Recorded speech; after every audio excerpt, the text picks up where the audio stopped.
To my professional development session. Today's session is going to be on student accountability, but we're going to be looking at student accountability through the lens of the 7 habits. So we're going to be talking about how can we increase student accountability using the 7 habits of a highly effective person. And our essential question is, how can we develop a comprehensive plan to increase student accountability using the 7 habits of a highly effective person?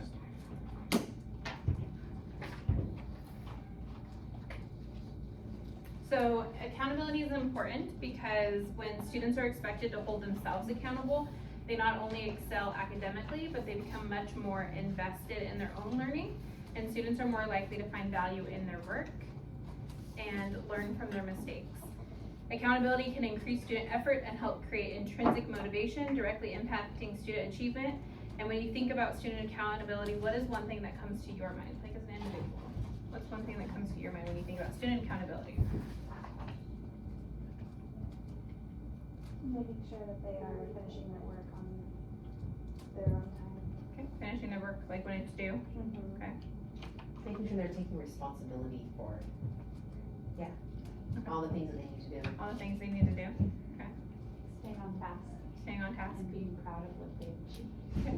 And being proud. Perfect.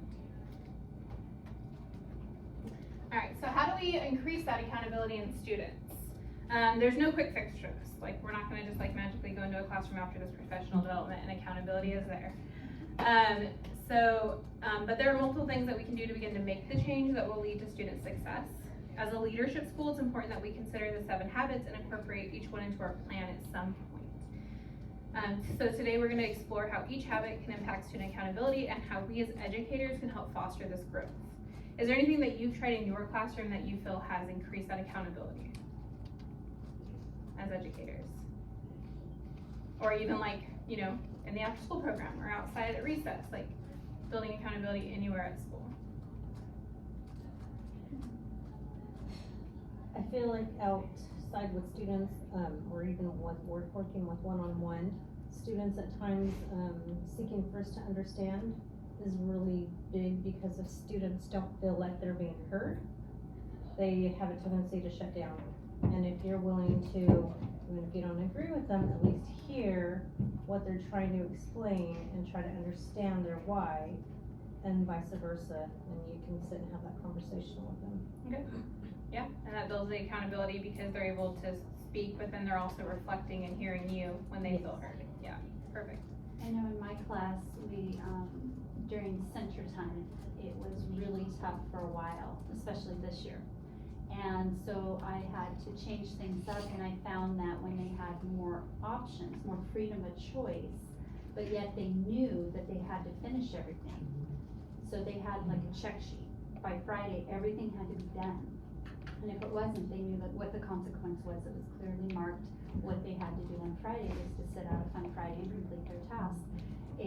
The first time I had a ton of sitting out, but after that they realized I'm accountable for all of this. The consequence, the teacher will follow through with it. I have freedom of choice, and my students that didn't like certain tasks, they would have freedom to go ahead and put it towards the end or wherever they wanted to, so they can get it done. So that really helped. Perfect. I love that, because then they're able to kind of, when they're in the mood to do math or, you know, like whatever it is, when they're in the mood to read a long passage, they kind of are able to do it then. Perfect.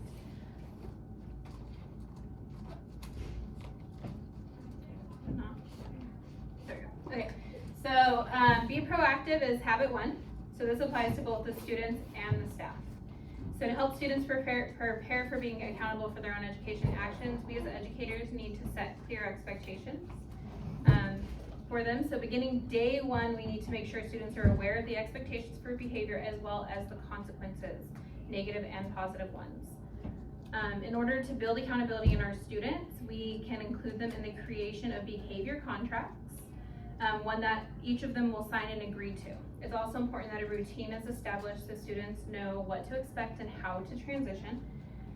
Developing a routine not only helps students focus, but allows for them to take ownership over their own actions. When planning lessons, it's essential that we share learning goals and grading rubrics with our students. This will help them understand what is expected of them so they can figure out how to be successful and track their own progress toward that success. Another important part is to make sure due dates are attainable and firm. This will build accountability in when they realize they need to meet the due dates and have been set for them. Allowing leeway can cause students to procrastinate and then become overwhelmed by the accumulated workload. Okay, has anybody else experienced that? I know I have as an educator.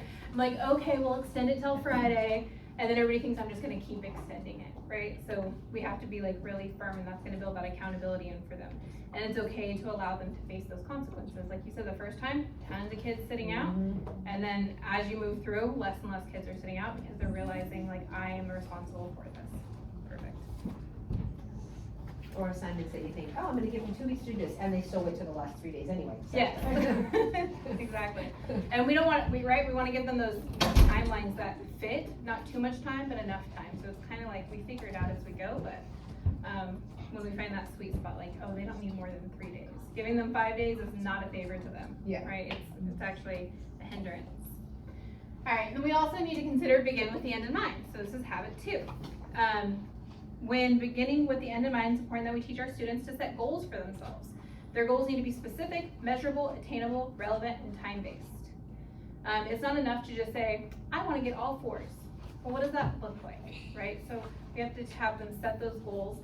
And then after they set them, it's not just enough to create the goal, but we need to consider showing them how they're going to track that goal and how they're going to measure it. By setting and tracking goals, students will have something to work toward that meets their needs and skill level, creating intrinsic motivation. Students should also make sure their goals are challenging. They shouldn't be easily reached. Goals should challenge them, right? So I think we've all set goals with our students at one point or another. And so as a new educator, when the first time I did it, I did not show them how to track it, right? So like the goals were meaningless. So just making sure that we have them track them. I know that's a bigger issue in middle school, I think, than the younger grades. But yeah, so just making sure. Are there some things that you guys do to help them track them that you feel are successful you'd like to share with the group? We do ours whole group. Yeah, It's okay. a little, so Yeah, they do need to be walked through it, but it's more visual for them. okay. So it's easy for them to see where they've made it to and where they need to go. I like that. I think that could also apply in middle school maybe because I mean, middle schoolers, like yeah, they're older, but like they need a little bit of whole group tracking maybe the first trimester and then maybe we move into like, and now it's yours in second trimester. Okay, perfect, thank you. Anybody else have something that they do?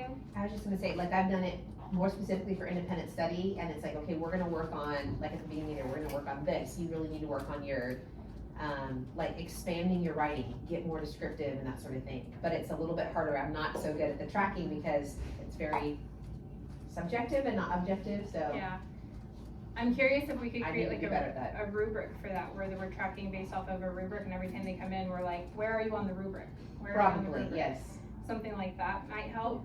We do it with writing in my class for first grade. We do samples on the wall. I have 4 different samples. And they go up to it and they look and see where their writing is compared to the sample and go, oh, I'm at a 1 still. This one has more writing. I need to kind of get, so I'll Yeah. ask them all the time, where are you on the wall, the writing Yeah. wall? And they'll go point, I'm right here. Where should you be at 3 or 4? Where do you want to be right now? Well, I'm at a 1, I want to be at a 2. That's a great goal. So that might help. Yeah, with thank you. visuals. Mhm. Yeah. I like that. I feel like that works for any grade level. It does. Mhm. Cause I know for personally, I like to look at models so I can kind of compare where am I at versus where Right. should I be. Me too. Yeah, and I think that works for everybody, so I think that's a great idea for it. All right, and then our third habit, put first things first. So student planners, love them. This is a great way to use this habit to help build accountability in our students. Planners will help students improve their organization skills, give them a place to track their achievements, including their progress toward their goals. It will also help them keep track of assignments and due dates and prioritize tasks. When students set up a student planner, we need to teach them how to use it. It's not enough to hand them a planner and be like, here, write down all your assignments. We need to teach them what does that look like. How do you use it once you've written down your assignment? What do you do when you go home with your planner? How do you interact with it? Simply writing in the planner isn't enough, so they need to be able to identify those big rocks and those little rocks, indicate due dates in their planner, create a system for interacting, and track progress towards completion. We attempted to implement planners in the 7th grade this year. For some students, they worked fabulously, for others, not so much. But it was like a really big learning curve, so we learned that, like, you know, we really need to make sure that we are checking the planners to make sure there needs to be a consequence for not, like, it goes against your grade. So that's gonna build that, hopefully, and then when they get to high school, hopefully they're using those planners constantly to track.